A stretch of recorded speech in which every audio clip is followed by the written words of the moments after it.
হাজত হাজত হাজত জীবনটা এক হাজত হাজত হাজত হাজত জীবন মানে হাজত মাটির মানুষ বোঝে না রে এ জীবন সংসারে কেউ দোষে কেউ বিনা দোষে খাটবে হাজত হাজত হাজত হাজত জীবনটা এক হাজত হাজত হাজত হাজত জীবন মানে হাজত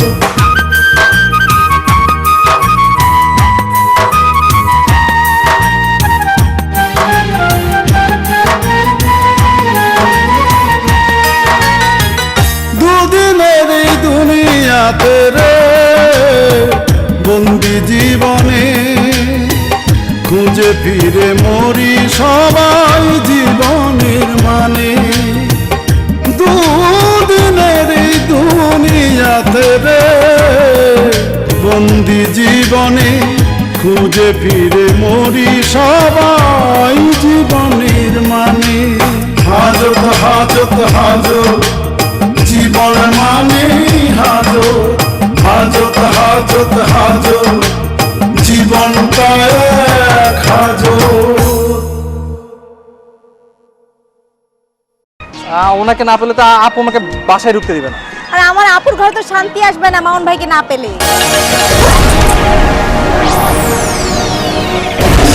উনি আপুর মক্কেল। মানে কি? মানে ক্লায়েন্ট। মামুন বসো না।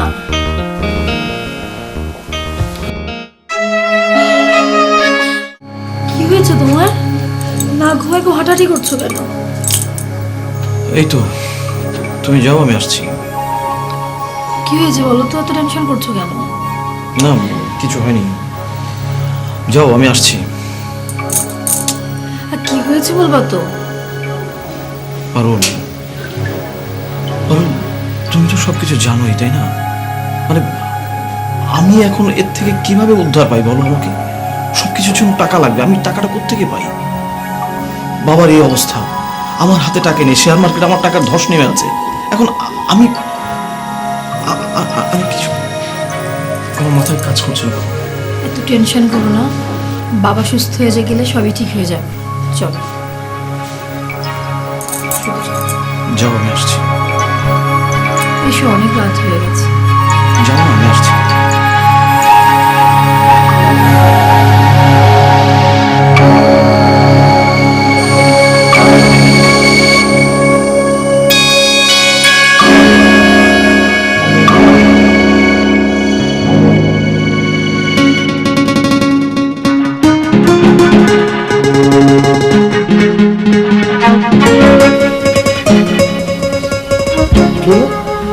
কেউ না মানে? আমি সিগারেট খাবো না। কেন খাবা?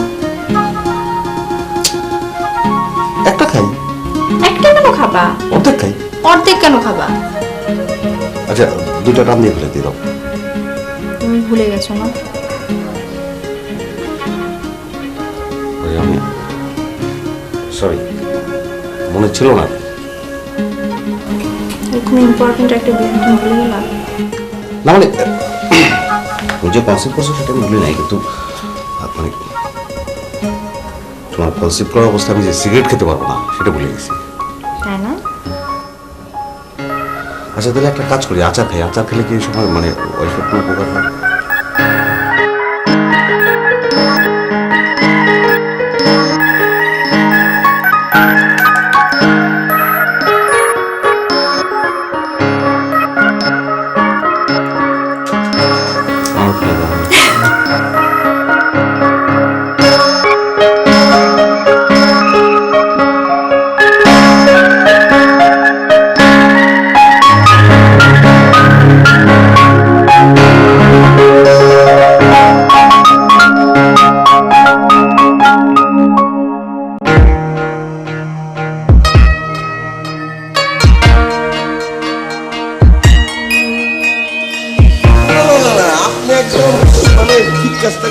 আমি জানতাম যে আপনি আমার কাছে আসবেন, আমার কাছে আসতেই হবে আপনার। আর এতদিন পরে যে আপনাদের মনে উদয় হয়েছে যে মামুনের একটা বিচার হওয়া দরকার, এর জন্য তো আমি মানে কি বলে যে আপনাদের ধন্যবাদ জানাবো। জান রোশন এখন আসল কথা অ্যাটেম্প টু মার্ডারে ফাঁসাবো? মানে অ্যাটেম্প টু মার্ডারে যদি ফাঁসাই তাহলে মনে করেন মিনিমাম 7-8 বছর।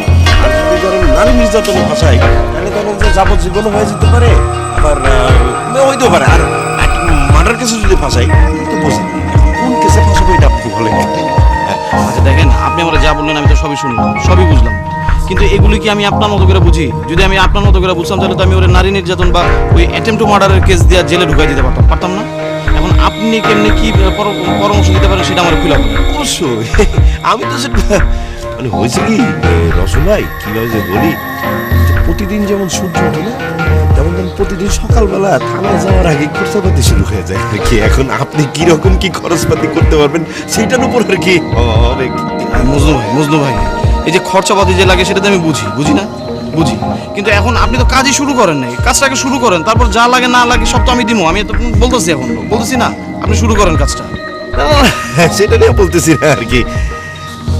ধরেন যে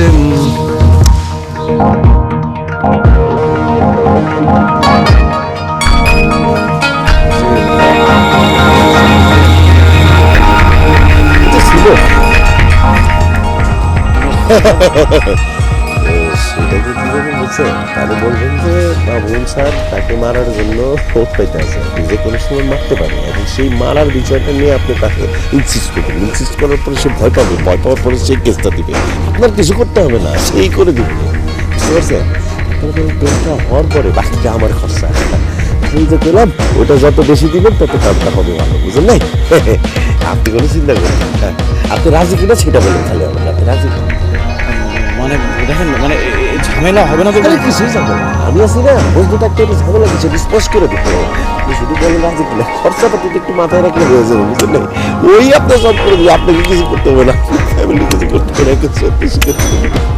আচ্ছা ঠিক আছে মজনু সাহেব, আপনি এইটার জন্য আমার না হয় আজকে রাতটা পর্যন্ত সময় দেন, আমি আপনার রাতের বেলা ফোন করে হাত লাগবে কেন? আমি তো আপনাকে বুঝে খুলে বললাম, এছাড়া তো কোনো উপায় নাই, বুঝছেন নাই? উপায়টা হচ্ছে যে এইভাবে বাদ লাগতে হবে বিষয়টা। ঠিক আছে, যান রাজি।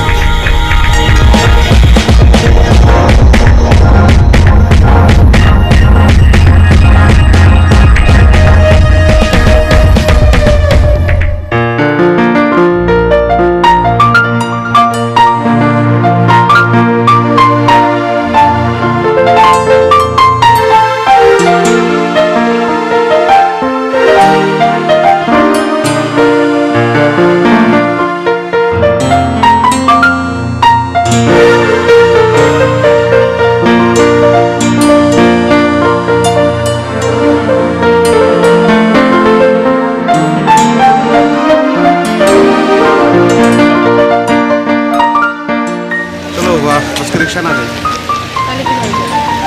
রেলান দিয়ে হাঁটে এর ওটা শুনতে অল্প তো আছে।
তোমাকে আসলে যতটা ম্যানলি মনে হয় তুমি আসলে ততটা ম্যানলি না, তুমি হচ্ছে একটা ভেজা বেড়াল।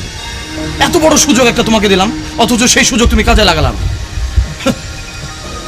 দীপাকে নাকি তুমি ভালোবাসো, দীপাকে যদি ভালোবাসতে তাহলে দীপার জন্য যে কোনো কিছু তুমি করতে পারতে। তুমি হচ্ছে আসলে একটা কাপুরুষ, কাপুরুষ তুমি একটা। ভাই, আপনাকে একটা কথা বলি, আপনার আর আমার মাঝে পার্থক্যটা কি জানেন?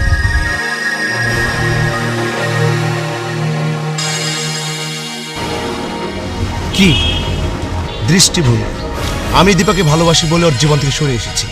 আমি ওকে সুখী দেখতে চাই, আর আপনি ভাই হয়ে ওর এত বড় সর্বনাশ করতে চান, ওকে বিধবা করতে চান। আর বাবা, বিধবা কোথায়? দীপার সাথে তোমাকে বিয়ে দেবো না? আপনার স্বার্থটা কি? আপনি কেন আমাকে ব্যবহার করতে চাচ্ছেন? আমি কোথায় ব্যবহার করছি? আমি তো তোমাদের ভালো চাই নাকি?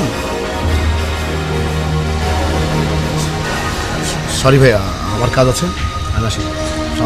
শোনো রাজীব,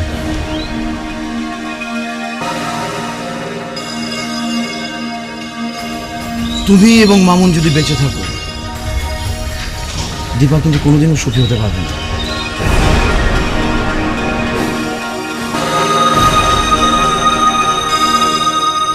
তোমাদের একজনকে সরে যেতে হবে। আমি তোমাকে সুযোগটা দিয়েছিলাম, তুমি সুযোগটা নাও না। তুমি হচ্ছে বোকা। সাবধানে দেখো, অন্য কেউ কিন্তু সুযোগটা নিতে পারে।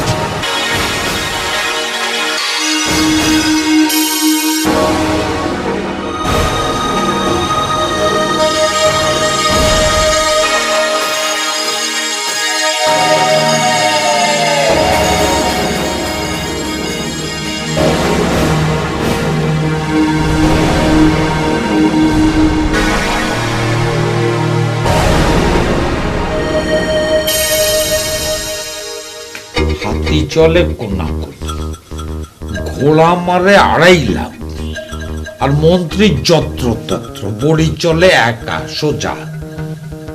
এই গাবা এটা কোন বেটা বানিয়েছে?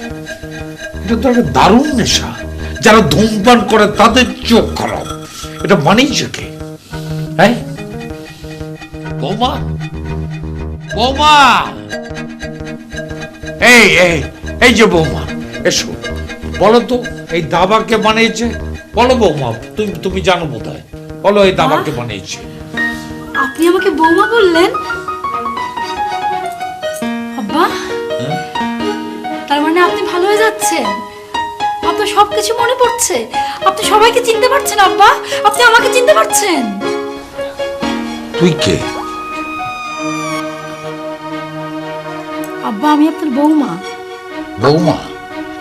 এই মাত্র আপনি আমাকে বৌমা বলে ডাকলেন। আমি তোকে বৌমা বলে ডাকলাম? ঠিক কি করে হয়? আমার তো কোনো বিয়ে হয়নি। আচ্ছা ঠিক আছে, আপনার চা আব্বা। হ্যাঁ,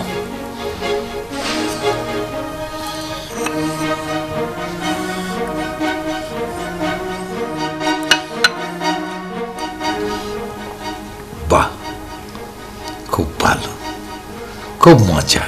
এই চাটা আপনার খুব পছন্দ আব্বা, আপনার পছন্দের আদা চা। আচ্ছা, তুই কি করে জানলি যে আদা চা আমার খুব প্রিয়? আমি জানি তো আব্বা, আদা চা আপনি খুব পছন্দ করেন। হ্যাঁ, তা ঠিক আছে, এক কাজ কর, তোর কাছে টোস্ট বিস্কিট আছে? হ্যাঁ, ওটা নিয়ে আয়। আমি টোস্ট বিস্কুট ভিজিয়ে ভিজিয়ে খাবো, আমার কাছে খুব মজা লাগে। আচ্ছা ঠিক আছে, আমি এক্ষুনি নিয়ে আসছি। আপনি চা খেতে লাগেন, আমি টোস্ট বিস্কিট নিয়ে আসছি আব্বা। সামান্য একটা টোস্ট বিস্কিট আনতে বললাম, তাদের লাফাতে লাফাতে চলে গেল। মেয়েটার মাথায় বোধহয় গন্ডগোল আছে। পাগল। আচ্ছা, এত পাগলের মাঝখানে আমি বাঁচবো কি করে? চারদিকে পাগল, বলি একটা করে আর একটা, উল্টো পাল্টা কথা বলে। আশ্চর্য।